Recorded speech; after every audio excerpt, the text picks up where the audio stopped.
Praise the Lord friends. இன்றைய தினம் நம்ம எஸ்தர் ராஜாத்தியோட சரித்திரத்தில் எந்த பகுதி வாசிக்க போகிறோம் அப்படின்னா 8வது அதிகாரம் வசனங்கள் 13 முதல் 17 வரை. இது ஒரு சுக செய்தி, ஒரு நல்ல செய்தியாகவே நல்ல பகுதியாக உள்ளது. இதில் யூதர்களுக்கு ஒரு நற்செய்தியை கூறும் ஒரு பகுதியாக உள்ளது.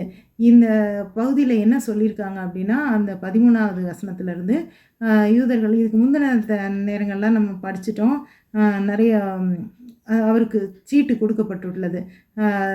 யூதர்களை யார் கஷ்டப்படுத்துகிறாங்களோ அவங்களெல்லாம் யூதர்கள் திரும்ப பழிக்கு பழி சரி கட்டிக்கலாம் அப்படின்னு சொல்லிட்டு ராஜாவோட முத்திரை மோதிரத்தோட ஆணையாக கிடச்சிருச்சு. இது எல்லா ஊர்களுக்கும் இதே முதல்ல எப்படி ஆணை வேகமான குதிரை, வேகமான ஒட்டகம், அதிலெல்லாம் செய்திகள் அனுப்பப்பட்டது அந்த 127 நாடுகளுக்கும். அதே மாதிரி இந்த செய்தியும் கூட, இந்த ஆணை, அந்த அரசாணை கூட வேகமான அஞ்சல்காரர்கள் மூலம் அனுப்பப்பட்டது. அனுப்பி அங்கே போய் ரிசீவ் ஆன இடத்துல எல்லாரும் ரொம்ப ஹாப்பி. ஆஹா, இந்த தினம் நமக்குரிய நாள் இது அப்படின்னு சொல்லிட்டு ரொம்ப சந்தோஷமாக அவங்க என்னெல்லாம் அந்த ஆணையில் பிறப்பிக்கப்பட்டுள்ளோ அது மாதிரி இருக்காங்க. அது போக நம்ம மொர்தெகாய்க்கும் அரண்மனையில், சூசான் அரண்மனையில் ஒரு சிறந்த இடம் கொடுக்கப்பட்டுள்ளது.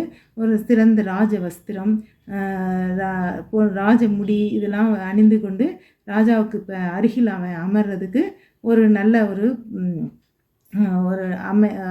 நாற்காலி கொடுக்கப்பட்டது. அவன் ஒரு நல்ல போஸ்டில் அங்கே இருக்கிறான். அடுத்து இங்கே எல்லா அந்த 127 நாடுகள்லேயும் உள்ள யூதர்கள் எல்லாரும் அந்த கடிதம் பெறப்பட்ட உடனே ரொம்ப சந்தோஷப்பட்டு எல்லாரும் விருந்தும் கழிப்புமா இருக்கிறாங்க. இதுதாங்க இன்னைக்குரிய போர்ஷன். இதுக்கு அடுத்து என்ன நடைபெறுகிறது அப்படின்றத நாளை சந்தித்து பேசுவோம்.